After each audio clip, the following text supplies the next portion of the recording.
2 wonderful speeches that we've already heard. Thanks for that. And second of all, I hope to God I look half as good as this man when I'm 80.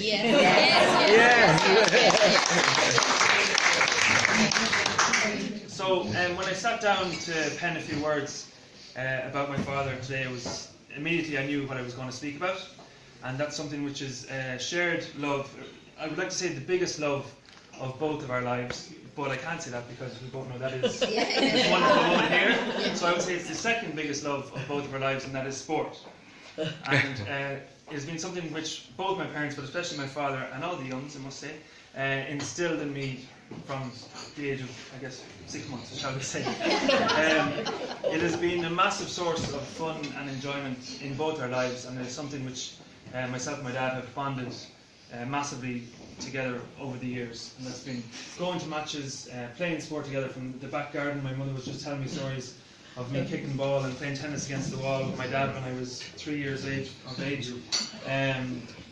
To, as I say, going to matches all over Ireland, in particular GA matches. My first memory really of going to a match with both my parents actually was the 1992 All-Ireland final between Donegal and Dublin. So they started me off at the top really, you know, getting me tickets for the All-Ireland final. And I remember my dad, after much persuasion, even bought me a Donegal flag. That was mine. We had to have that. But I remember the next May 1993, when I was 9 years of age, I remember the excitement of being brought to Semple Stadium for the first time. Again, it was a final, it was the league final, and it was the third match between Cork and Wexford in the hurling. The reason being the first 2 matches had been epic drawn games. I'm sure some of you Cork men remember those games, probably at those games, Paul Young. But I remember well the drive down, how excited I was to go to Thurles. I'd heard so much about Thurles over the years. And I'm sure I was annoying my dad the whole drive down, basically standing on the seat talking about the Cork hurlers, who was going to play, who was going to be a sub, how in the hell were they going to mark Martin Story, the Wexford legend at the time. But my dad, of course, was put up with me, and I'm sure he was delighted to have me by his side. Cork won, and my dad bought me sausage and chips after the game.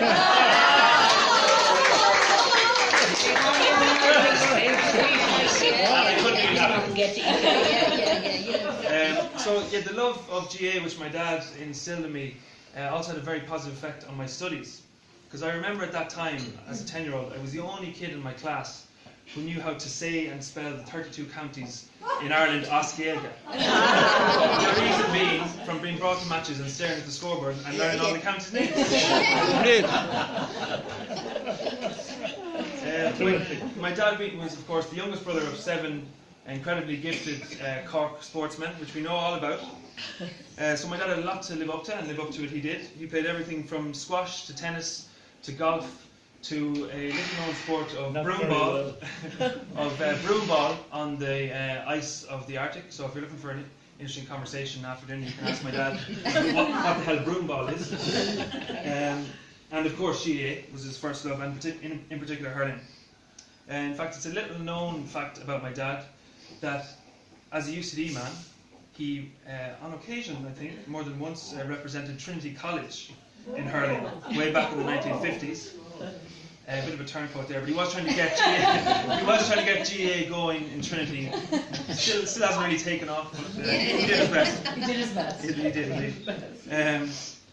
It was around the same time, 1959, in fact, that my dad led New Ireland's GA club to their 1959 Dublin Championship winning season. My dad led the team from half forward.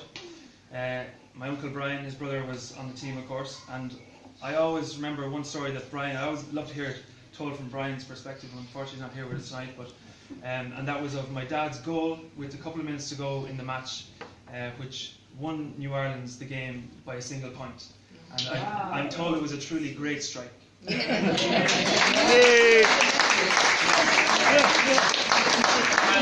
My mother just reminded me, I didn't really want to bring it up in front of my siblings, but my dad's actually given me that medal already. So that's priceless. Thank you. Sorry, but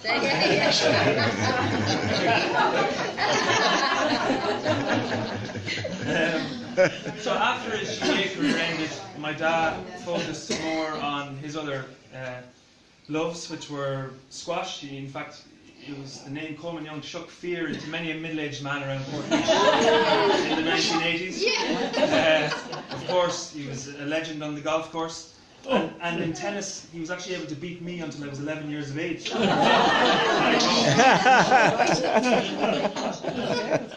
Also on the golf course, he won many a prize, many a competition, but we never had to buy a turkey in our house because my dad brought one home for Christmas every year. At least one. At least one, exactly, yeah. We used to have it for Christmas and Easter, and New Year's Day. It was under his tenure. Sorry, I skipped something. My dad was also the captain of the Heath Golf Course in the year 2000, the Millennium Captain. And it was under his tenure that year that they won the JV Car Trophy.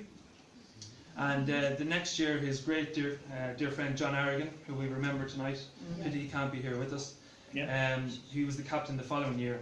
And it was the following year that Sebi Ballesteros had the honour and the privilege of being shown around the Heath Golf Club by John and by my father.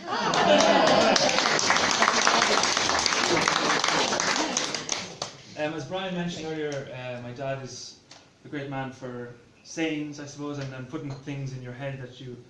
life advice, shall we say. And this was no different in the sporting arena. In Gaelic games, or in football, I suppose, which was I was a better footballer than hurler, much to my dad's. Well, we won't go into that. In football, I was always reminded, of course, to get out in front of your man. Often from the sideline itself. When it came to golf, I was always reminded to see the club head going through the back of the ball.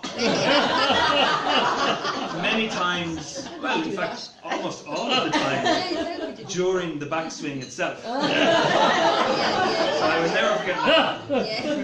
And in tennis, of course, I never forgot that it was very important to hit the ball over the net.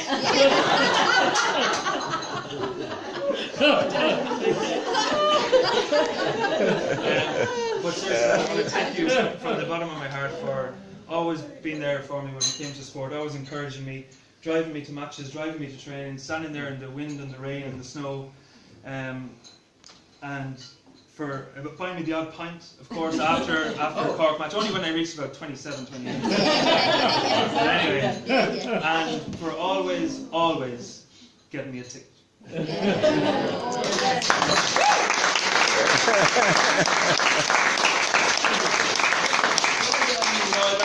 Ask you now to raise your glasses and wish my dad a very happy birthday. Happy birthday. Happy birthday. Happy birthday.